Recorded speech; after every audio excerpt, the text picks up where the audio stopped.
High বন্ধুরা, এই হচ্ছে আমাদের কোচ। দেখতে পাচ্ছ S5। এটা হচ্ছে Howrah to Mumbai mail 12321, Howrah to Mumbai mail.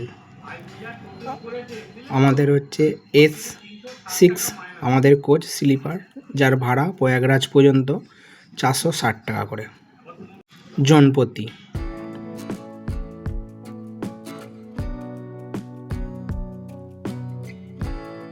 এই মুম্বাই মেল প্রতিদিন রাত্রির 11:40 হাওড়া থেকে ছাড়ে, এবং এই প্রয়াগরাজ আসার জন্য তোমরা অনেক মেল পেয়ে যাবে হাওড়া থেকে, শিয়ালদা থেকে, কলকাতা স্টেশন থেকে। চলো সঙ্গে থাকো, দেখতে থাকো। এবার আমরা আস্তে আস্তে প্রয়াগরাজের দিকে উদ্দেশ্যে রওনা দিচ্ছি।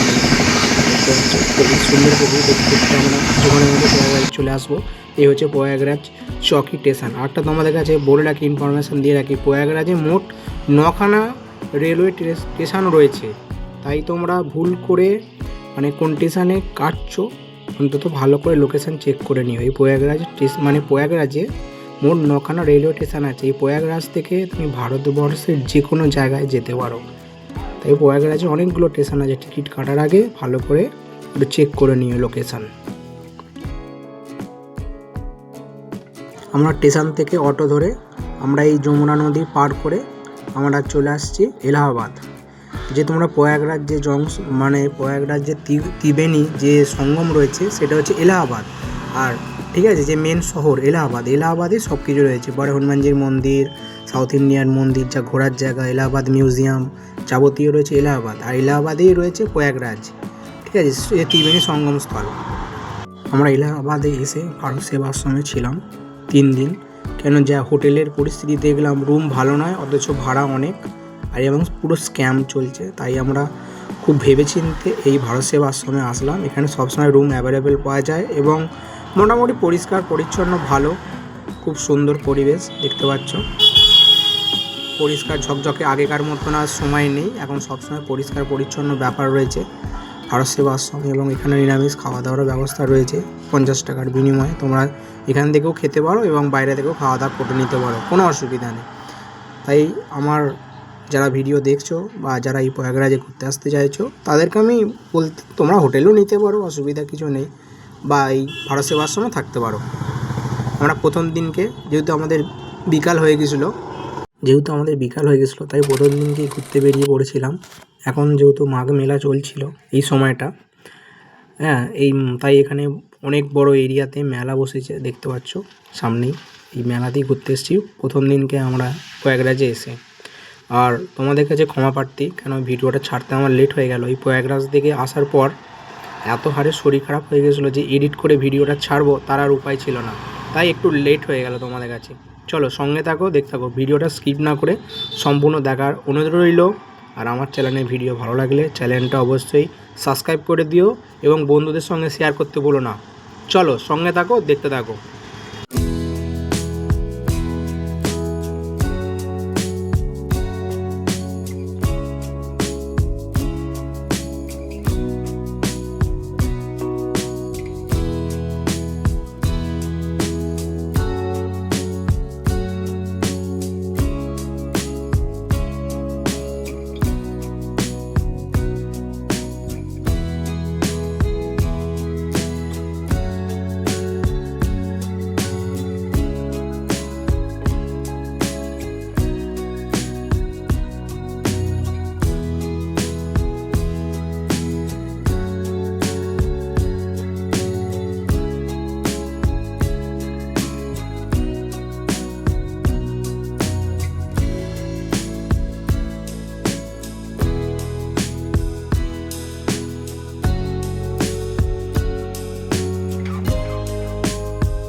Good morning everyone. আজকে সকাল সকাল বেরিয়ে পড়েছি তিগমি যে সঙ্গম ঘাট রয়েছে ওখানে স্নান করব। যেহেতু প্রয়াগরাজে এসেছি তার স্নান তো করতেই হবে, তাই সেই উদ্দেশ্যে আমরা ভারত সেবাশ্রম থেকে বেরিয়ে পড়েছি। 20 টাকা করে নিচ্ছে জনপ্রতি। আমাদের ত্রিবেণী সঙ্গম স্থল রয়েছে ওখানে নিয়ে চলে যাচ্ছে। মানে হেঁটেও যাওয়া যায়, কিন্তু যেহেতু এখন মেলা চলছে তাই একটু রাস্তায় ভিড় হবে, আর ওখান দিয়ে পাবলিক ট্রান্সপোর্ট চলতে দিচ্ছে না, তাই একটু সাইড দিয়ে ঘুরিয়ে নিয়ে যাচ্ছে, ওই জন্য ভাড়া একটু বেশি নিচ্ছে। নাহলে তোমরা মানে হেঁটেও চলে যেতে পারো, এমন কিছু দূরত্ব না, 1.5 কিলোমিটার।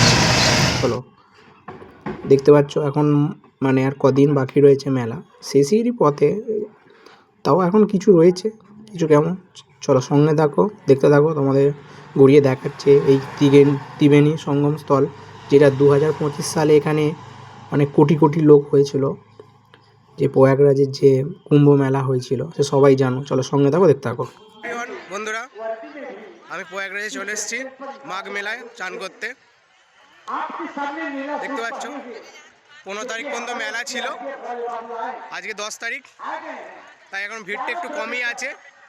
এখন তিগমি সঙ্গম স্থলে চান করার জন্য যাচ্ছি। দেখতে পাচ্ছ এনে পুজো দেওয়ার সামগ্রী পাওয়া যায়, স্নান করার জন্য কিনে নিয়েছি। আর আমার সঙ্গে মাও এসেছে, দাঁড়িয়ে রয়েছে। খুব সুন্দর জায়গা, আর এখানে অবশ্যই তোমরা একটু বার্গেনিং করে নেবে। বার্গেনিং না করলে পুরো একদম হাতে হারিকেন ধরিয়ে দিচ্ছে এরা।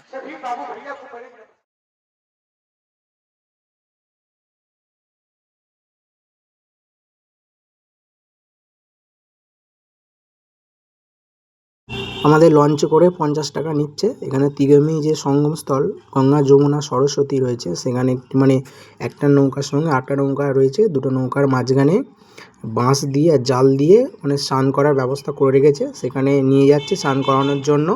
আমরা গেছিলাম, যদিও আমরা স্নান করিনি, তাই আর এখানে এসেছি একটু ঘুরবো না, সেটা তো হয় না, তাই বোটে করে যাচ্ছি, জনপ্রতি 50 টাকা করে। খাবার দিচ্ছে পাখিকে, দেখতে পাচ্ছ। এই পাখিগুলো মানে মেলাতেই আসে, অন্য সময় আসে না। দেখতে পাচ্ছ মা খেতে দিচ্ছে।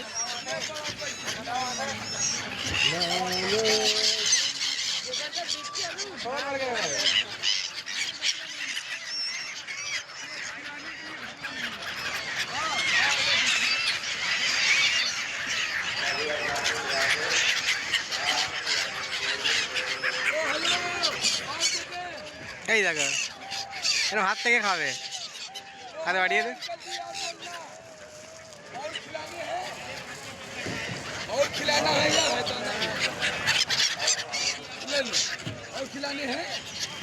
एक अंकल जी यहाँ पर মানে একজন কাকা রয়েছে, সে হচ্ছে মানে হাতে করে খাবার নিয়ে বাকিকে খাওয়াচ্ছে।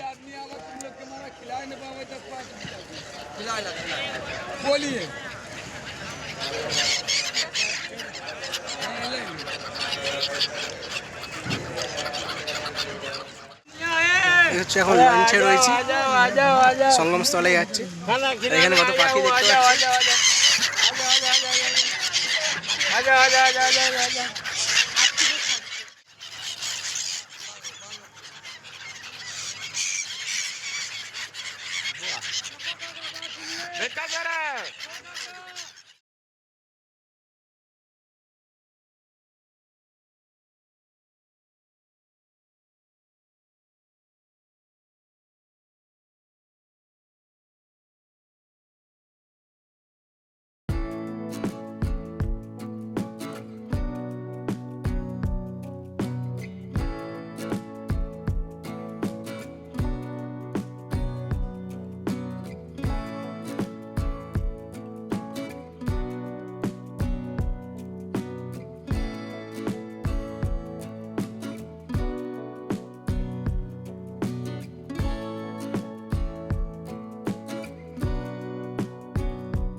যমুনা নদী, এটা হচ্ছে আকবরের কিলা, দেখতে পাচ্ছ একদম যমুনা নদীর পাড়েই ছিল।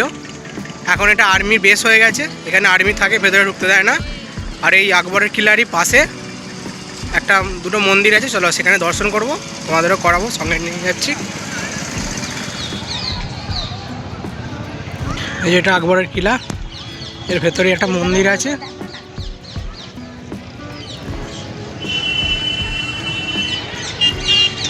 এর ভেতরে একটা মন্দির আছে, চলো আমরা দর্শন করব, তোমাদেরও করাবো।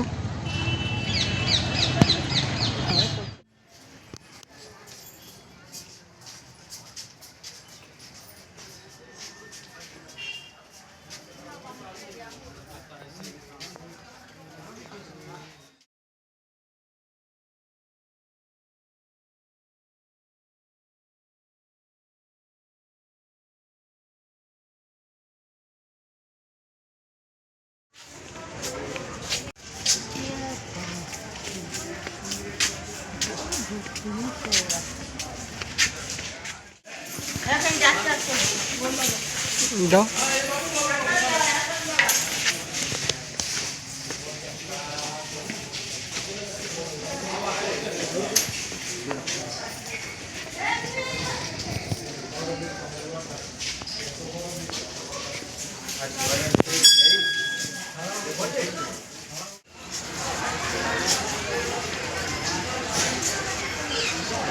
এই যে ভেতরে মন্দিরের গেট সামনে দেখা যাচ্ছে।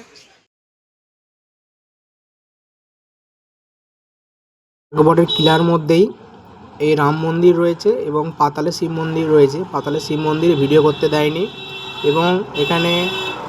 এবং এখানে অক্ষয় বটবৃক্ষ রয়েছে, সেগুলো তোমাদের দেখাবো, সঙ্গে থাকো, দেখতে থাকো।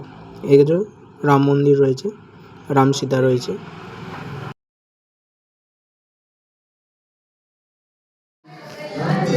দেখতে পাচ্ছ সিঁড়ি দিয়ে নিচে নামতে হচ্ছে, ভেতরে ভিডিও করতে দেয়নি। এখনও যতখানি করতে পারি তোমাদের সঙ্গে শেয়ার করছি। মানে ভিডিও করতে দিচ্ছিল না, ভেতরে আমি করতে পারলাম না। সেই অক্ষয় বটবৃক্ষ, মানে রামের বনবাসকালে এখানে এসেছিল এই বটবৃক্ষের কাছে। চলো দেখতে থাকো, সঙ্গে থাকো, দেখতে থাকো। এই পাতাল শিব মন্দির থেকে বেরিয়েই বড় হনুমানজির মন্দির, প্রায় 1 কিলোমিটার মতো বড় হনুমানজির মন্দির দর্শন করতে হবে। প্রচুর ভিড়, এখানে ঘন্টার পর ঘন্টা লাইন দিতে হয়।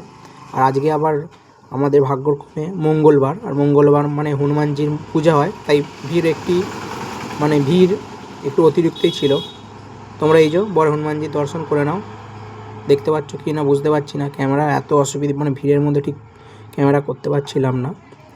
চলো, এই যে বড় হনুমানজি শুয়ে রয়েছে, মানে এখানে এই বড় হনুমানজির মন্দির থেকে বেরিয়েই 2-3 মিনিট হাঁটলেই একটা জগন্নাথ মন্দির আছে। সেই মন্দিরটা দর্শন করে আমরা যে সাউথ ইন্ডিয়ান একটা মন্দির রয়েছে, সেই মন্দিরেও দর্শন করব এবং তোমাদেরও দেখাবো। চলো সঙ্গে থাকো, দেখতে থাকো।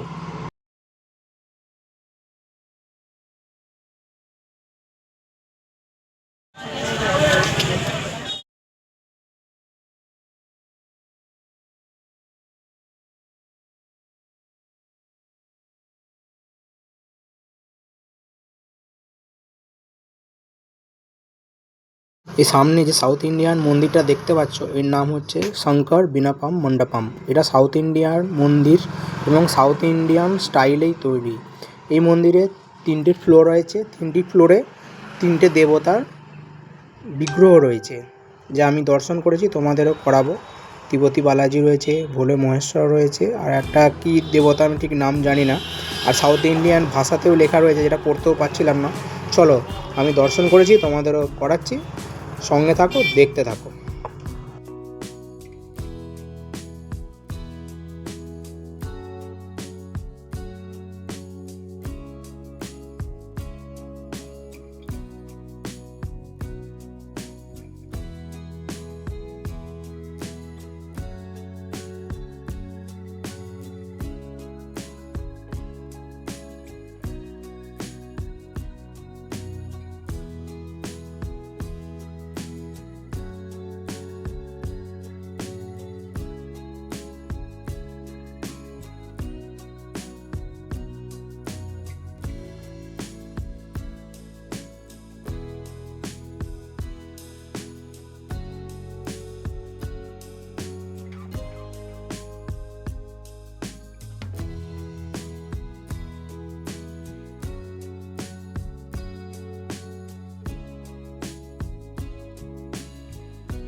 আজকে আমাদের প্রয়াগরাজের তৃতীয় দিন, একটা চন্দ্রশেখর আজাদ পার্ক। আমরা চলে এসেছি, সামনে টিকিট কাউন্টার, প্রবেশ মূল্য 10 টাকা। হাই এভরিওয়ান, সামনে দেখতে যে মূর্তিটা চন্দ্রশেখর আজাদের মূর্তি, সামনে গেট।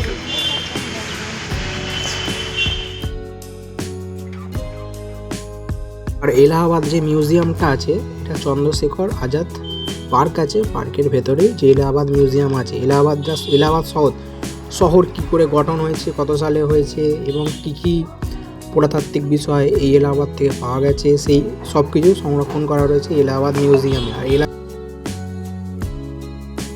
চন্দ্রশেখর আজাদের পার্কের ভেতরে এবং মাও আছে, হাঁটছে গোপালকে নিয়ে। সবুজ বাতাবরণ, দারুণ।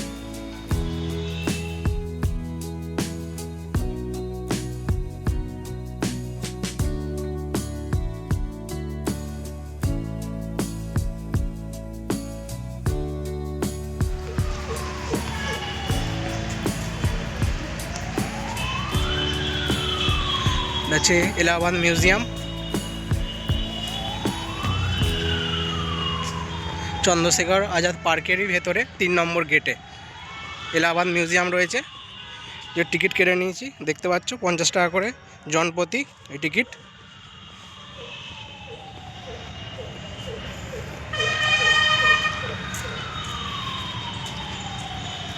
এই যে মিউজিয়ামের প্রবেশ, এখানে ভেতরে ঢুকবো, দেখি ক্যামেরা করতে দেয় কিনা।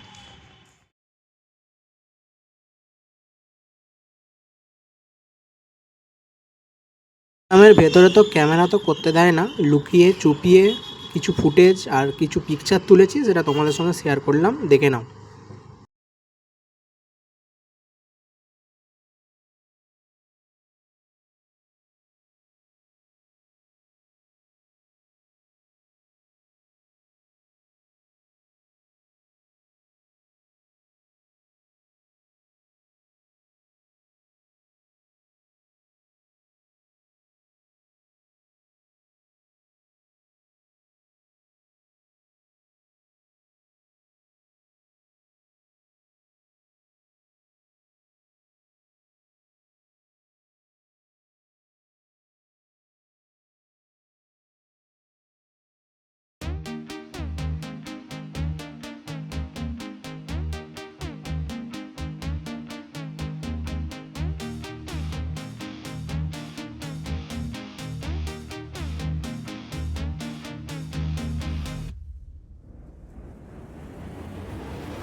গুড মর্নিং সমস্ত বন্ধুকে।